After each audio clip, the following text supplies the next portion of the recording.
بسم اللہ الرحمن الرحیم۔ السلام علیکم ورحمۃ اللہ وبرکاتہ۔ محرم کے روزے خاص طور پر 10 محرم یعنی یوم عاشوراء کے روزے کی بہت زیادہ فضیلت ہے۔ سیدنا ابو ہریرہ رضی اللہ عنہ سے روایت ہے کہ رسول اللہ صلی اللہ علیہ وسلم نے فرمایا، رمضان المبارک کے بعد افضل روزے اللہ تعالیٰ کے مہینہ محرم الحرام کے ہیں۔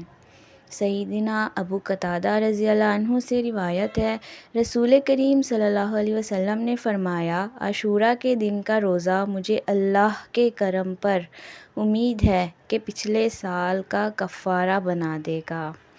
سیدنا سلمہ بن اکوع رضی اللہ عنہ سے روایت ہے کہ فرماتے ہیں کہ رسول اللہ صلی اللہ علیہ وسلم نے یوم عاشوراء کو صبح صبح مدینہ شریف کے آس پاس کی ان بستیوں میں جن میں انصار صحابہ کرام رضی اللہ عنہ رہتے تھے، یہ اطلاع بھجوائی کہ جن لوگوں نے ابھی کچھ کھایا پیا نہیں وہ آج کے دن کا روزہ رکھیں، اور جنہوں نے کچھ کھا پی لیا ہے وہ بھی بقیہ دن بھر کچھ نہ کھائیں بلکہ روزے داروں کی طرح رہیں۔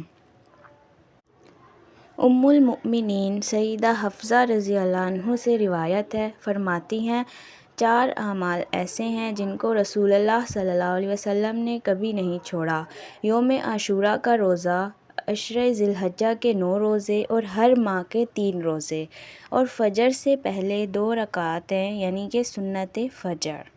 سیدنا عبداللہ بن عباس رضی اللہ عنہ سے سنا، وہ فرماتے تھے کہ رسول اللہ صلی اللہ علیہ وسلم نے فرمایا، 9ویں اور 10ویں کا روزہ رکھو اور یہود کی مخالفت کرو۔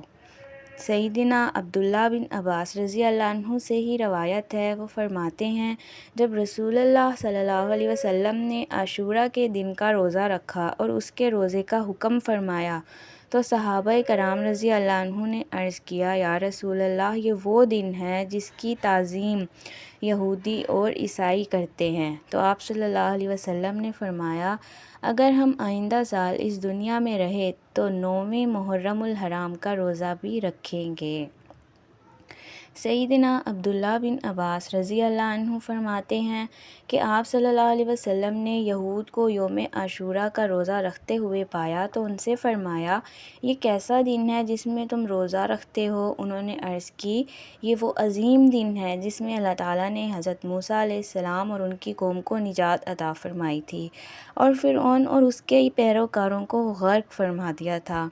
بعد ازیں جب یہ دن آتا تو حضرت موسیٰ علیہ السلام شکرانے میں اس دن کا روزہ رکھتے اور ہم بھی رکھتے ہیں۔ رسول اللہ صلی اللہ علیہ وسلم نے ان کی بات کو سماعت فرمانے کے بعد ارشاد فرمایا کہ ہم حضرت موسیٰ علیہ السلام سے تمہاری نسبت زیادہ قریب ہیں۔ چنانچہ نبی کریم صلی اللہ علیہ وسلم نے یوم عاشوراء کا روزہ خود بھی رکھا اور اس دن کا روزہ رکھنے کا حکم بھی فرمایا۔ رسول اللہ صلی اللہ علیہ وسلم نے 10 کے ساتھ 9 محرم کے روزے کو ملانے کی خواہش کا اظہار کیا تاکہ یہود سے مشابہت نہ ہو۔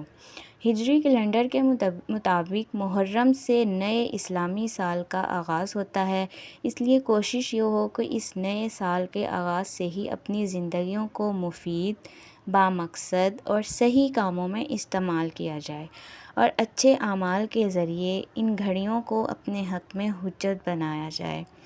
اللہم وفقنا لما تحب و ترضی، اے اللہ ہمیں ان کاموں کی توفیق عطا فرما اور جو تجھے پسند ہوں اور جن سے تو راضی ہو، آمین ثم آمین۔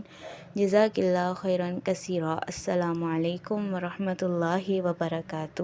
اگر آپ کو میری ویڈیو اچھی لگی ہے تو پلیز اس کو آگے شیئر لازمی کیجیے گا اور میرے چینل کو سبسکرائب کریں نئے اسلامک ویڈیوز کے لیے۔ جزاک اللہ۔